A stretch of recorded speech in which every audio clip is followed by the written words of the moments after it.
M le média, les experts. Belle fin de journée sur M le Média. Tout de suite, il est l'heure de se mettre à table et de parler de bons conseils santé, de bons conseils nutrition. Et pour cela, nous avons notre homme des experts qui nous parle de santé tout au long de l'année dans le 16-20. C'est Mickaël Marquis. Chaque jeudi, il est avec nous. Bonjour Mickaël. Bonjour. Alors Mickaël, on va parler aujourd'hui d'alimentation et de gestion psychologique. La semaine passée, on a parlé notamment des grignotages et des envies de manger, mais si on parle de l'alimentation émotionnelle, c'est vrai que il n'est pas rare que l'on mange par tristesse, par stress ou parfois même par colère. Alors, que faut-il faire concrètement lors de ces moments-là ? Alors, il y a plusieurs possibilités. La première, ça sera déjà d'analyser quel est le facteur ou les facteurs qui créent cette demande alimentaire. Donc, dans votre exemple, ça peut être les émotions.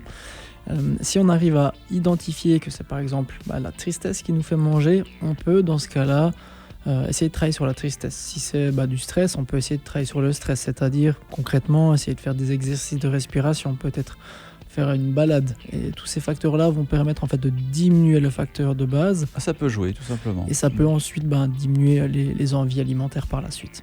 Alors, première étape, c'est donc déjà de comprendre qu'il y a ce mécanisme qui se passe avant la prise alimentaire et que l'on peut travailler dessus.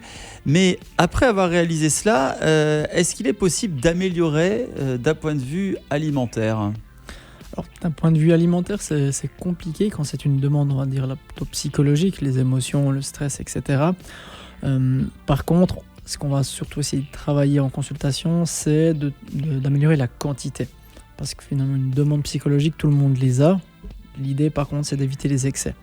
Et dans ce cas-là, une autre possibilité, c'est souvent de comprendre que si on prend encore une fois l'exemple des émotions, les émotions durent quelques minutes maximum. Alors, je ne suis pas expert en psychologie. Oui, temps de prendre, d'encaisser le coup. Voilà, c'est ça.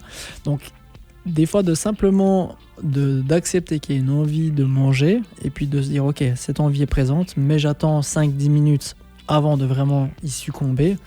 Souvent, ça permet à l'émotion de passer et puis après, l'envie passe aussi de manger. Ça permet de diminuer les apports globaux. Assez intéressant. Est-ce qu'il y a d'ailleurs d'autres astuces aussi qui existent ? Peut-être une dernière astuce, c'est finalement, si même après avoir réalisé que c'est peut-être par tristesse ou par colère, mais on a quand même envie ou besoin de manger, c'est pas un problème, c'est simplement aussi de l'accepter et d'accepter consciemment de manger à ce moment-là.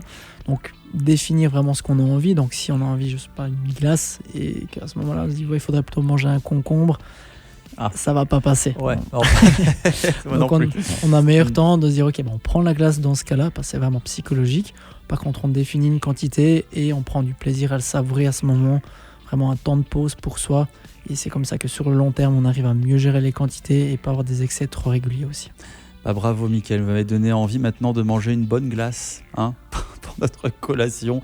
C'est quoi votre parfum préféré, tiens ? Pour moi, c'est caramel. D'accord, moi ça sera noix de coco. Merci beaucoup mon cher Mickaël Marquis d'avoir été avec nous. Encore une fois, vous pouvez retrouver tous les bons conseils de Mickaël Marquis sur son site internet MM Nutrition et puis aussi les épisodes des experts dans le monde de la santé sur mlemedia.ch. On va se retrouver jeudi en pleine forme la semaine prochaine mon cher Mickaël. Merci beaucoup pour ces bons conseils santé en termes d'alimentation et de psychologie. Et puis on se donne rendez-vous la semaine prochaine pour d'autres conseils. À très bientôt. À tout bientôt. M le média, où tu veux, quand tu veux.